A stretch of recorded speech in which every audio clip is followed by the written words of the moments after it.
নমস্কাৰ বন্ধু বান্ধৱীসকল জ্যোতিকামিক্সয়ত মই জ্যোতিকাই আপোনালোক সকলোকে স্বাগতম জনাইছোঁ। আজি আপোনালোকলৈ আৰ্ট এণ্ড ক্ৰাফ্ট লৈ অহা নাই, লৈ আহিছোঁ এটি সুন্দৰ প্ৰাকৃতিক পৰিৱেশ।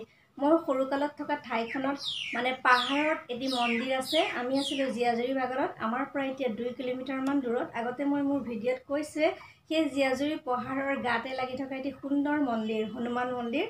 যোৱাকালি হনুমান মন্দিৰৰ তাতে মেলা হৈছিল, 3 দিনীয়া কাৰ্যসূচীৰে মেলা হৈছিল আৰু কালি শেষ হৈছে।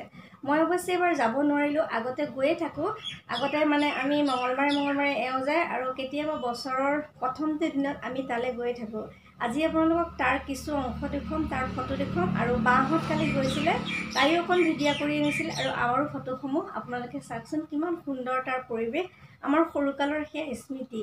আৰু এতিয়া সম্পূৰ্ণ হৈ উঠিছে মন্দিৰভাগ। আগতে অৱশ্যে ইমান হেৰি হোৱা নাছিলে আৰু তাত চাওকচোন কিমান প্ৰকৃতিৰ মাজত কিমান সুন্দৰকৈ তেওঁলোকে প্ৰতি বছৰে মেলা অনুষ্ঠিত কৰি আহিছে। এবাৰো 3 দিনীয়া কাৰ্যসূচীৰে কৰিছিল।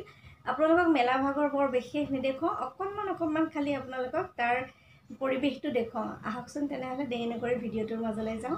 ফ্ৰেণ্ডছ, এইখিনিতে কৈ থওঁ, সেই মন্দিৰ ভাগৰ যি ভাগ মূৰ্তি আছে সেয়া তাতে উদ্ধাৰ হৈছিল। পাহাৰৰ ওপৰত হনুমান মূৰ্তি উদ্ধাৰ হৈছিল আৰু তাতে সোণৰ শিকলি উদ্ধাৰ হৈছিল। আৰু যি পানী দেখিছে সেই পানীত মানুহে এতিয়াও পইচা দিয়ে আৰু ইমান ধুনীয়া প্ৰকৃতিৰ মাজত থকা মন্দিৰ, এবাৰ দৰ্শন কৰকচোন।